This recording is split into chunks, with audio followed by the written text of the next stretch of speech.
السلام کے فضائل میں شمار آتے ہیں کہ انشاءاللہ کبیت کریں گے. آج جمعہ الوداع کا دن ہے. اس طرح حدیث مبارکہ کا مفہوم ہے کہ جمعہ دنوں کا سردار ہے. دنوں کا سردار جمعہ ہے اور سارے جمعوں سے افضل جمعے رمضان المبارک کے جمعے ہیں اور ان جمعوں سے بھی افضل جمعہ الوداع ہے. اور آج کا دن سارے جمعوں کا سردار ہے. پورے سال میں جتنے بھی جمعے پڑھے جاتے ہیں 365 دنوں میں جتنے بھی جمعے آتے ہیں آج مہینے میں 4 یا 5 جمعے آتے ہیں اسلامی تاریخ کے حساب سے اور 4 یا 5 جمعے آتے ہیں کیلکولیشن کرنے جتنے بھی جمعے پڑھے جاتے ہیں سب کی بڑی اہمیت ہے. عام جمعہ پڑھیں عام دنوں میں رمضان کے علاوہ میرے آقا نے فرمایا جمعہ کو عید المسلمین اور مسلمانوں کی عید کا دن ہے. سبحان اللہ. اور جب رمضان کا جمعہ آتا ہے تو میرے آقا نے فرمایا کہ سارے جمعوں تک جتنے بھی گزشتہ جمعہ کا گناہ ہوتے ہیں رمضان کا ایک جمعہ سارے گناہوں کا کفارہ بن جائے. پھر فرمایا کہ رمضان کا ایک جمعہ دوسرے جمعے تک گناہوں کا کفارہ بنتا ہے.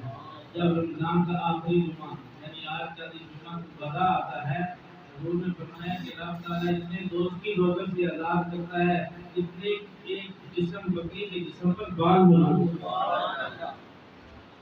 میرے آقا صلی اللہ علیہ وسلم فرمایا رمضان الوداع کے اللہ تعالیٰ آسمانی دنیا میں جگہ کھول دیتا ہے اور فرماتا ہے میرے بندے مانگ آج جو مانگنا ہے مانگ لے. ایسے کہ عام جمعے کی ایک گھڑی ایسی ہوتی ہے جس میں دعا قبول ہوتی ہے. فرمایا جمعہ الوداع وہ دن ہے جس کی ہر گھڑی میں دعا قبول ہوتی ہے ہر ساتھ میں دعا قبول ہوتی ہے.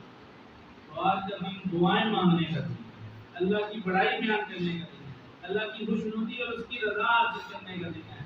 آج بڑا عظیم دن ہے اسے یوم عظیم بھی کہا جاتا ہے. تو بہرحال اللہ کی دعا ہے اللہ ہمیں اس دن کی برکتوں سے مالا مال فرمائے. دوستو رمضان ہم سے جدا ہو رہا ہے. رمضان کے اندر بہت ساری مساجد میں قرآن پاک سنا گیا اور بہت ساری مساجد رکھتی ہیں جن میں کم تعداد میں سورتوں کی شکل میں قرآن پاک پڑھا جا رہا ہے. قرآن پاک کی عظمت کے حوالے سے چند باتیں آج کے لوگ گزار کرتی ہیں. اللہ کی دعا ہے اللہ میں قرآن پاک پڑھ پڑھا کے عمل کی توفیق عطا. آج کے اس فتن دور میں ہم قرآن سے کتنا دور ہو گئے ہیں اور دنیا کے کتنے قریب ہو گئے ہیں یہ بھی ہمیں پتہ ہونا چاہیے. اپنے گریبانوں میں جھانک کے دیکھیں کیا ہم رب کی قرآن کا حق ادا کر رہے ہیں.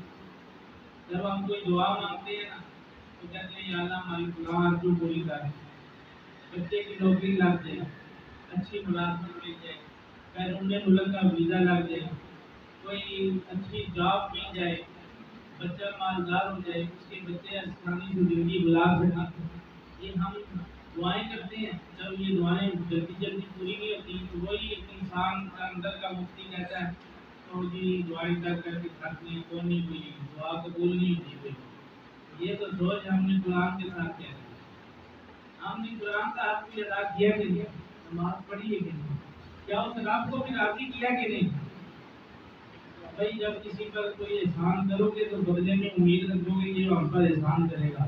تو رب پر جو احسان کرنے کی نا رب نے ہم پر جو احسانات کیا اس کا بدلہ تو ہم ساری زندگی چکا نہیں سکتے. رب نے ہمیں قرآن دیا اس کا احسان کا بدلہ ہم نہیں چکا.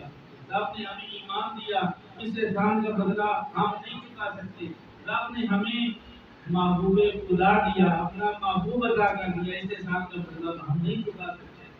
کائنات میں رب نے ہمیں نماز عطا کی روزے عطا کیے زکات عطا کی ہر چیز اللہ نے ہمیں اپنی نعمتوں سے مالا مال کر دیا لیکن ہم نے کسی ایک کا شکر صحیح معنوں میں ادا کیا. تو اللہ کے نعمتوں میں سے سب سے بڑی نعمت حضور صلی اللہ علیہ وسلم کی ذات ہے ذات مصطفیٰ. اور اس کے بعد اگر سب سے کوئی بڑی نعمت ہے تو قرآن جیسی ہے.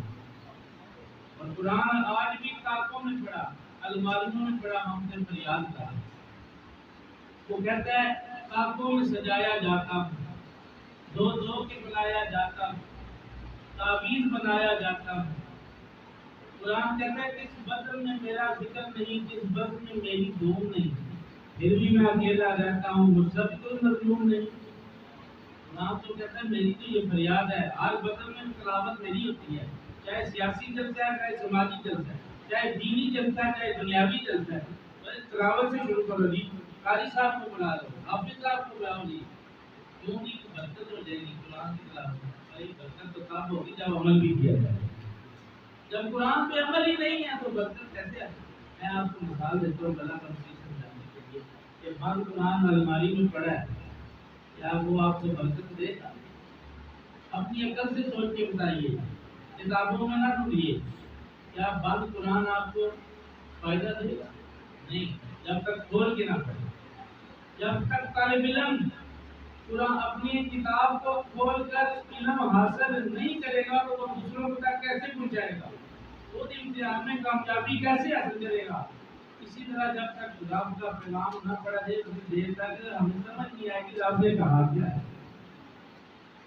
تو میرے دوستو، یہ مہینہ نزول قرآن کا مہینہ ہے۔ قرآن کہتا ہے شہر رمضان الذی انزل فیہ القرآن، رمضان بھی وہ مہینہ ہے جس میں ہم نے قرآن نازل کیا ہے۔ یا اللہ کی کب نازل کی ہے؟ صرف ایک مہینے میں نازل کر دیا ہے؟ رب نے فرمایا نہ، جب جب قرآن کی ضرورت پیش آئی تب تک قرآن نازل ہوتا رہا۔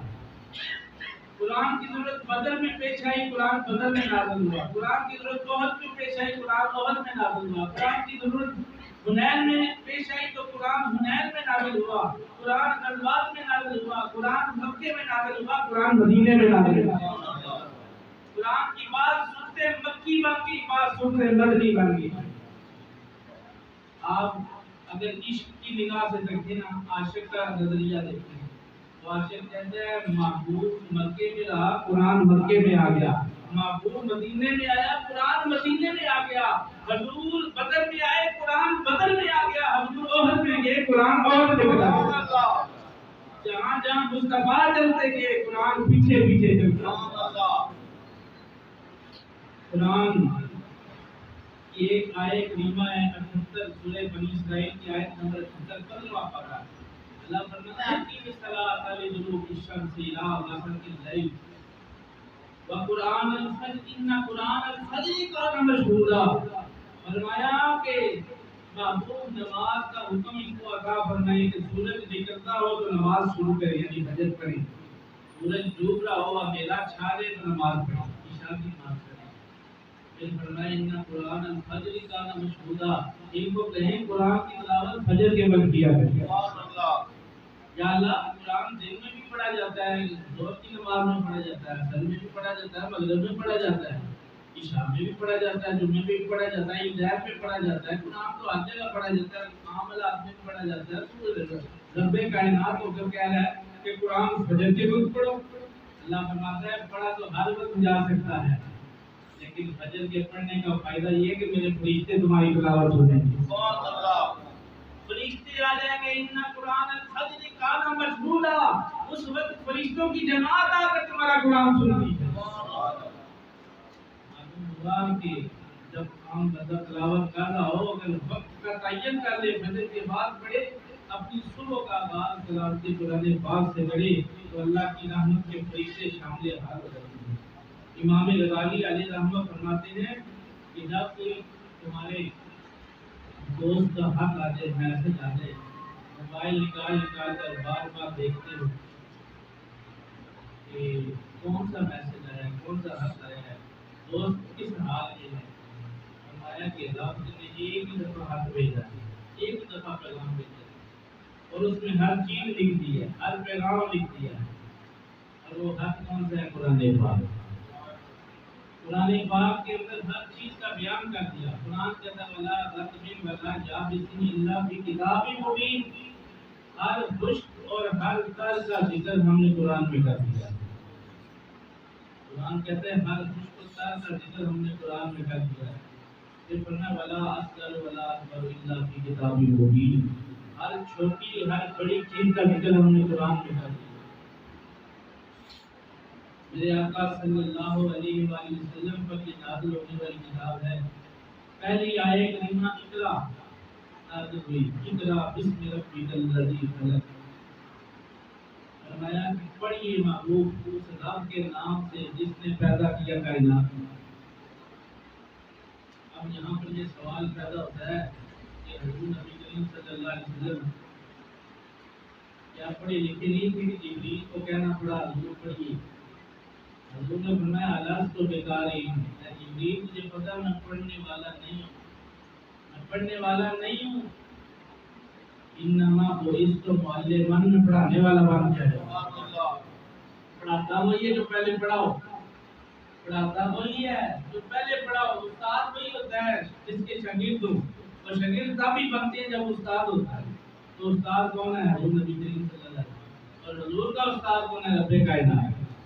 فرمایا جبریل میں تیرے کہنے پہ نہیں پڑھوں گا، جبریل نے 3 بار کہا اقرا محبوب پڑھیے، اقرا محبوب پڑھیے، اقرا محبوب پڑھیے۔ میرے آقا نے فرمایا جبریل تجھے نہیں پتا میں پڑھنے والا نہیں، میں پڑھانے والا نبی بن گیا ہے۔ جب جبریل نے کہا بسم ربک الذی خلق، محبوب رب کے نام کو پڑھ لیجیے جس نے کائنات کو پیدا کیا۔ پھر محبوب نے پڑھا، حضور تو ساری کائنات کو پڑھانے والے بن گئے۔ قرآن نزولی لحاظ سے اور ہے، ترتیبی لحاظ سے اور ہے۔ قرآن جب نازل ہوا سورہ اقرا پہلے نازل ہوئی، جب قرآن کا نزول ختم ہوا تو سب سے آخر میں یہ آیت کریمہ جو سورہ نساء 5 پارے میں نازل ہے، اليوم اکملت لکم دینکم واتممت علیکم نعمتی ورضیت لکم الاسلام دینا۔ محبوب آج آپ کا دین مکمل کر دیا گیا ہے اور اللہ نے آپ کو بڑا ہی پسندیدہ دین عطا فرمایا ہے۔ یہ آیت کریمہ حجۃ الوداع کے موقع پر نازل ہوئی۔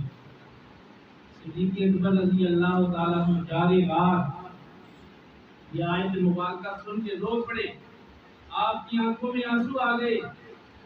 حضور نبی کریم صلی اللہ علیہ وسلم کے غلاموں نے پوچھا اے ابو بکر صدیق قرآن پہلے بھی نازل ہوتا ہے، قرآن آج بھی نازل ہوتا ہے، آپ رو کیوں پڑے؟ فرمایا تمہیں پتہ نہیں، تم نہیں سمجھ سکے، یہ قرآن کی آخری آیت نازل ہوئی ہے، اس کے بعد قرآن نہیں نازل ہوگا، سمجھ لو قرآن ہم سے جدا ہو رہا ہے، حضور بھی ہم سے جدا ہو رہا ہے، صاحب قرآن جا رہا ہے۔ حضور نبی کریم صلی اللہ علیہ وسلم اس قدر سے آبا ہو گیا۔ میرے آقا کی ساری زندگی کا اگر مطالعہ کیا جائے تو قرآن اٹھا کے دیکھو، آپ کی شب و روز قرآن نے بیان کی، آپ کا اٹھنا بیٹھنا چلنا پھرنا، آپ کی نماز آپ کی عبادات کو قرآن نے بیان کیا۔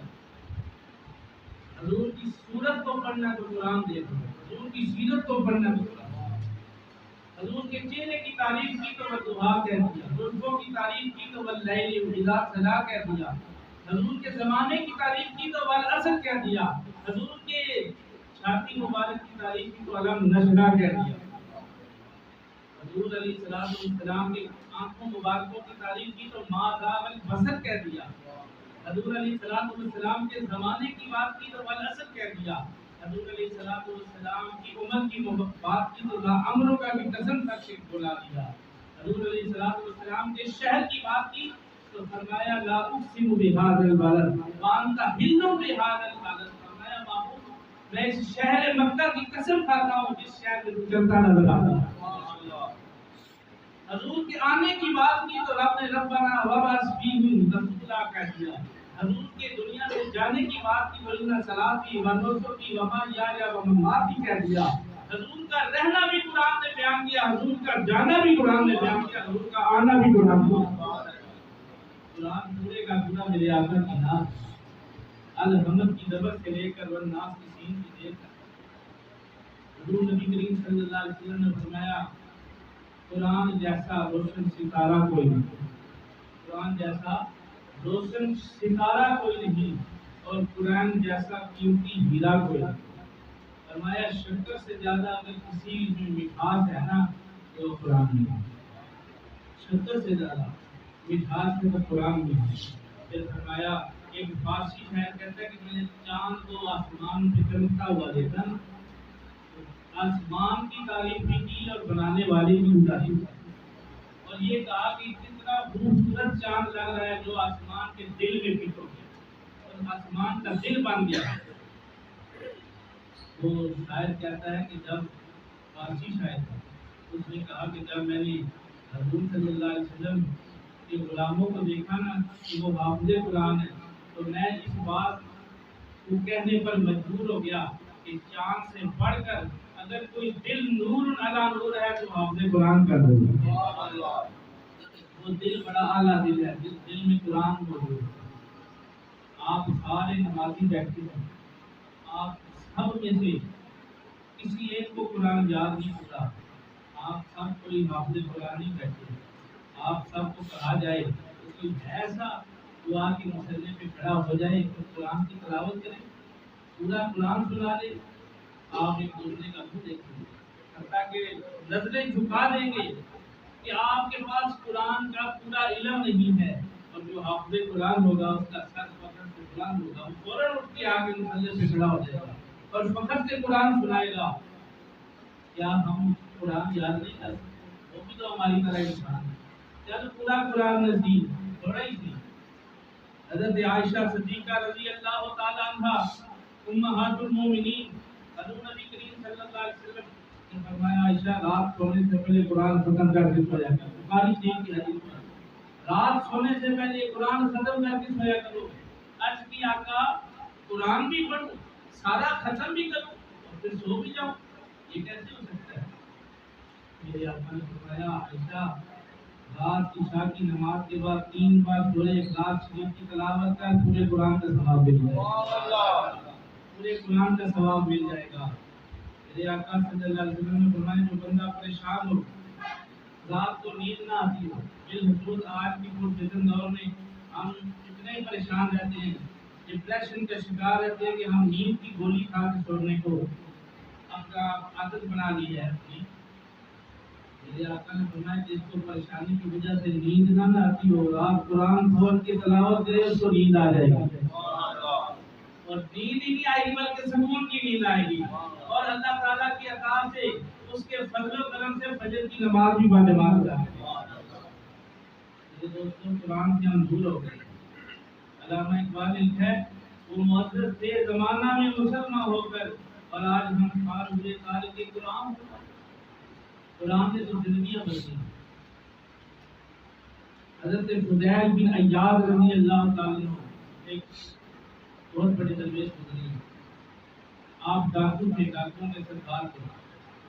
آپ ایک قافلے کو روکنے کے لیے اس قافلے کے آگے ایک اونٹ جا رہا تھا، اور اس اونٹ پہ ایک حافظ قرآن بیٹھا تھا، اور وہ قرآن کی تلاوت کر رہا تھا اور یہ الفاظ ادا کر رہا تھا الم یعن للذین آمنوا ان تخشع قلوبہم، کیا ایمان والوں پہ بھی وہ وقت نہیں آیا کہ ان کے دل اللہ کے خوف سے ڈرتے ہیں، کانپ جائیں۔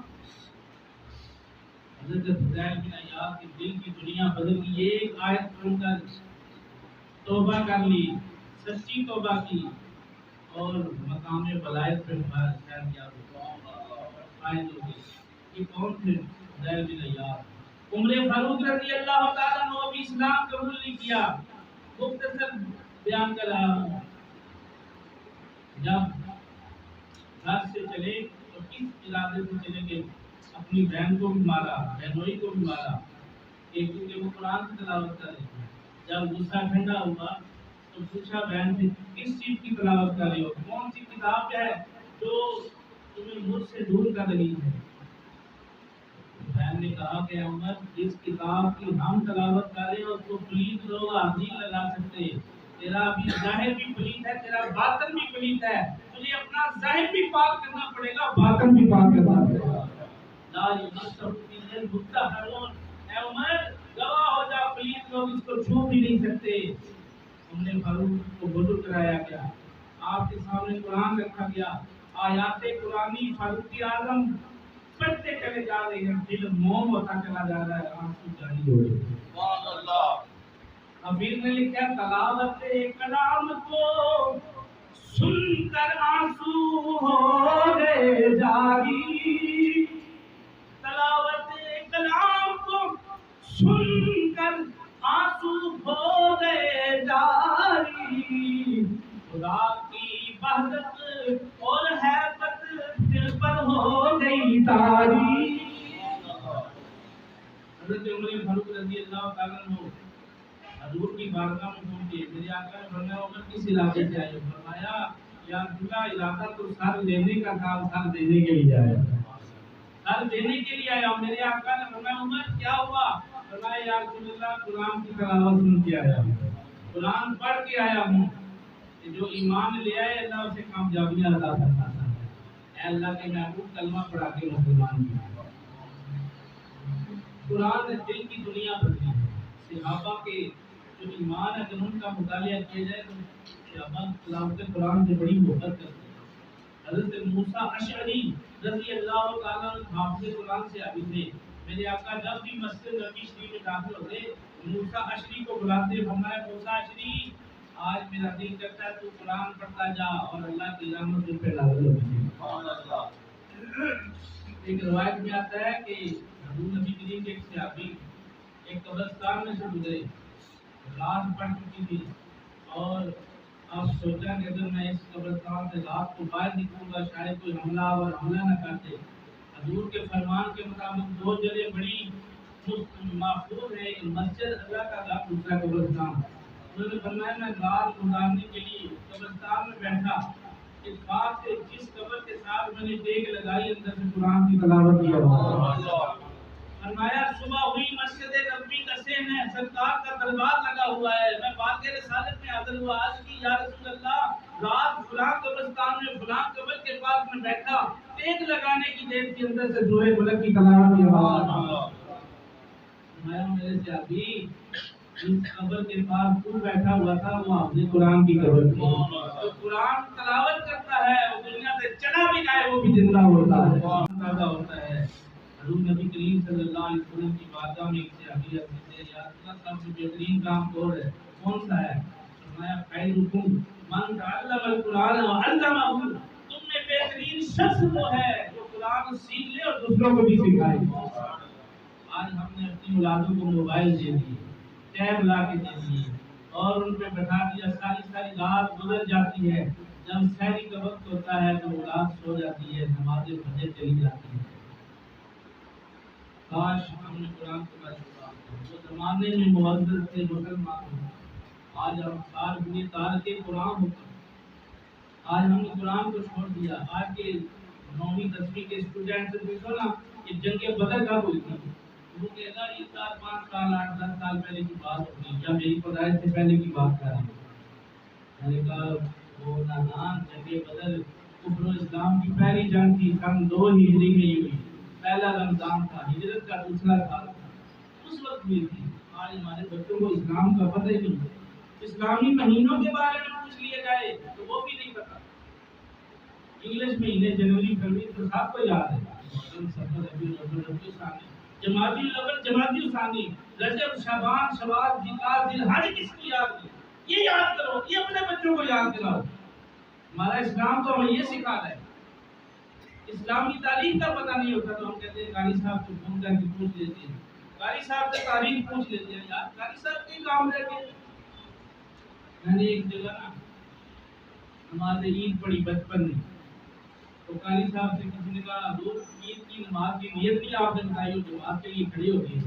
قاری صاحب نے فرمایا میں نے جان بوجھ کے نہیں بتائی, جان بوجھ کے نہیں بتائی. سارا سال کے بعد عید آتی ہے, بازاروں میں تیاری کرنے کا تو پتہ ہے, عید کی نیت سیکھنے کا پتہ نہیں. وہ مولوی صاحب بھی فرض لے کے ہے. ارے تم کس بات کے مسلمان ہو؟ تمہیں نہیں پتا کہ کتابوں میں نیت لکھی ہوئی ہے کہ عید کی نماز واجب ہے, 2 رکھتے ہیں اور یہ اصطلاح ادا کرنی ہے. مولوی صاحب نے کہا آج میں نے تمہیں اس لیے بتائی تاکہ تم سیکھ لو. پھر کسی نے کہا چلے مولوی صاحب خیر ہے بتا دے, آئندہ سیکھ لیں گے. وہ آئندہ آج تک نہیں آیا, آج تک نہیں آیا. کیوں؟ آج ہر امام جب نماز جنازہ کے لیے کھڑا ہوتا ہے تو کہتے ہیں 4 تکبیر نماز جنازہ فرض فرمایا سنا واسطے اللہ تعالیٰ نے نماز واسطے حضرت محمد صلی اللہ علیہ وسلم دعا واسطے حضرت یہ پیچھے امام کے محترم رضی اللہ اکبر. کیا نماز جنازہ بھی ہمیں نیت بھی نہیں پتا؟ امام کا بتانا ضروری ہے. یہ کیا وجہ ہے؟ ہم اسلام سے, ہم قرآن سے دور ہیں, قرآنی تعلیمات سے دور ہیں, حضور کے فرامین سے دور ہیں. ہمیں چاہیے کہ ہم صبح جب اٹھیں کچھ بھی نہ کریں, جتنے مرضی مصروف ہو جائیں, فجر کی نماز کے بعد ایک آیت الکرسی پڑھ لیں یا سورہ کوثر کی تلاوت کر لیں. میرے آقا نے فرمایا کہ پورے دن میں ہر مسلمان پر، ترمذی کی روایت ہے، ہر مسلمان پر 24 گھنٹوں میں قرآن کی ایک آیت تلاوت کرنا واجب ہے۔ اور وہ ایک آیت کون سی ہے؟ اِنَّا أَعْطَيْنَاكَ الْكَوْثَرَ، یہ ایک آیت تلاوت کرنا واجب ہے۔ میرے دوستو وقت قلیل ہے، صرف مقصد یہ ہے کہ ہم قرآن سے دور ہو گئے، قرآن پڑھتے ہیں، قرآن سیکھیں، جس طرح بھی ہو سکے قرآن پڑھتے ہیں، تلاوت کریں، رات کو مساجد میں آئیں، تلاوت کریں۔ اب رمضان ہم سے جدا ہو رہا ہے، تراویحیں ختم ہو رہی ہیں، کیا تراویحوں میں قرآن سننا جائز ہے؟ تراویح نماز رمضان کے بعد بھی قرآن پڑھنا چاہیے۔ پورا سال رمضان تو پریکٹس کا مہینہ ہے، ہمیں نمازی بنا گیا۔ جب ہمارا وہ حساب ہے کہ ہم 29 شعبان کو یا 30 شعبان کو جس جگہ پہ کھڑے تھے، آج 30 رمضان کو چاند نظر آنے پر پھر اسی جگہ پہ کھڑے ہیں، یعنی ایک مہینہ عبادت کا بھی، باقی پھر وہی پورا سال وہی حال ہے۔ تو آ اسلام تیرے چاہنے والے نہ رہے، آ اسلام افسوس اسلام تیرے چاہنے والے نہ رہے، تو جن کا چاند تھا افسوس کو غالب تھا۔ آج ہم قرآن سے دور ہو، مائیں قرآن کی لوریاں سنایا کرتی تھی، بچے حافظ قرآن کرتے تھے۔ آج مائیں موبائل پہ میوزک لگا کر، ویڈیو لگا کر پاس رکھ دیتی ہے چیز ہاتھ بچے کے پاس کہ بچہ چپ ہو جائے، بیٹھ جائے۔ پھر مجھے بتائیں کیا وہ بچہ حافظ قرآن بنے گا یا دنیا دار بنے گا یا کوئی دویا بنے گا؟ اگر بچے کو حافظ قرآن بنانا ہے بڑی معذرت کے ساتھ، بچے کو حافظ قرآن بنانا ہے یا عالم دین بنانا ہے، تو ان کو قرآن کی تلاوت کی روئی چاہیے۔ قرآن کی تلاوت سیدہ فاطمہ الزہرا رضی اللہ تعالیٰ عنہا، آپ اپنے بچوں کو جب جھولے میں ڈالتی تھی نا جھولا جھولنے کے لیے، تو سورہ یاسین کی تلاوت کیا کرتی، اور پھر وہ بچے جنت کے سردار بنے، وہ بچے کربلا کے شاہ سوار بنے، وہ بچے نوجوانان شہیدان کربلا بنے اور جنت کے سرداروں کے سردار بنے۔ کیوں؟ ان کی ماں نے قرآن سنا۔ ماں فاطمہ ہو تو بچے حسن حسین جیسے پیدا ہوتے ہیں، ماں قاریہ ہو تو بچے شیخ عبد القادر جیلانی شاہ صاحب جیسے پیدا ہوتے ہیں، ماں فاطمہ اور قاریہ ہو تو بچے پیر میر علی شاہ صاحب جیسے پیدا ہوتے ہیں، ماں فاطمہ ہو اور قاریہ اور حافظہ ہو تو بچے حضرت بابا حیدر شاہ سرکار جیسے پیدا ہوتے ہیں، ماں فاطمہ ہو تو بچے داتا علی حجویری جیسے پیدا ہوتے ہیں، ماں فاطمہ ہو تو بچے معین الدین چشتی اجمیری جیسے پیدا ہوتے ہیں، کیونکہ ان کی ماں نے صرف نماز نہیں پڑھی بلکہ قرآن کی لوریاں سنائی۔ ہمارے سینوں سے قرآن نکل چکا ہے، ہماری رگوں سے قرآن نکل چکا ہے، آج ہم قرآن سے دور ہو گئے، آج ہم اللہ سے گلہ شکوہ کر رہے ہیں کہ اللہ ہم نے روزے بھی رکھے، عبادت بھی کی، صدقہ بھی کیا، خیرات بھی کی، فطرانے بھی دیے، سارے کام کر لیے، پھر بھی دعائیں قبول نہیں ہیں۔ رب کہتا ہے تم نے میری رضا کے لیے کون سا کام کیا؟ تم نے دنیا کو دکھلا رہا ہے، تم نے قرآن کی تلاوت بھی کی، جو بھی کام کرو دل کی نگاہ سے کرو، دل سے کرو، اللہ کی رضا کے لیے، اس کی خوشنودی کے لیے۔ یہ دوستو آپ کا ٹائم زیادہ لیا ہے، عید کا وقت انشاءاللہ 7:45 بجے عید الفطر کی نماز ہماری مسجد میں بھی ہو جائے گی۔ عید کی سنتیں ہر عالم آپ کو بتاتا ہے، تازہ کرنے کے لیے بتا دو، میٹھی چیز کھا کے آنا سنت ہے، قدر سے کھجوریں کھا کے آنا آقا دو جہاں صلی اللہ علیہ وسلم کی سنت ہے۔ عید والے دن مسواک کرنے کا اتنا ثواب ہے، فرمایا جس دانت سے ہو کر مسواک گزرے گی، ہر دانت کے بدلے اللہ احد پہاڑ کے برابر ثواب عطا ہوگا۔ پھر فرمایا عید والے دن غرباء مساکین یتیماں کا خیال رکھیں، اپنے فطرانے عید کی نماز سے پہلے ادا کر دیں۔ عید والے دن جو بچہ پیدا ہے اس کا بھی فطرانہ ہے۔ بے شمار مسائل انشاءاللہ عید کے موقع پر عرض کریں گے، کوشش کریں کہ وقت سے پہلے تشریف لائیں، 7 بجے انشاءاللہ بیان شروع کریں گے، 7:45 بجے جب بات کھڑی ہوگی۔ سارے حضرات کو یہ دعوت دے رہا ہوں کہ اپنے یہ رمضان مبارک اس طرح گزارا ہے، توبہ کر لیں کہ اگر کوئی غلطی خدائی ہوگی یا اللہ ہمیں معاف کرنا۔ جن حضرات نے پورے رمضان میں افطاریاں کرائی ہیں یا اللہ ان کی افطاریاں قبول کرنا۔ آج کی افطاری کا بندوبست مسجد میں ہوگا، چودھری محمد اسماعیل ظفر صاحب نے افطاری کا بندوبست کیا ہے، حاجی عبدالمناف صاحب بھی انشاءاللہ پرسوں افطاری کا بندوبست کریں گے۔ روزانہ کی بنیاد پر صابر حسین شاہ صاحب اپنے والدین کے سارے ثواب کے لیے افطاری کروا رہے ہیں، اللہ تعالیٰ سے دعا اللہ قبول کرنا ہے۔ آمین آمین۔ شکریہ ادا کرتا ہوں جو حضرات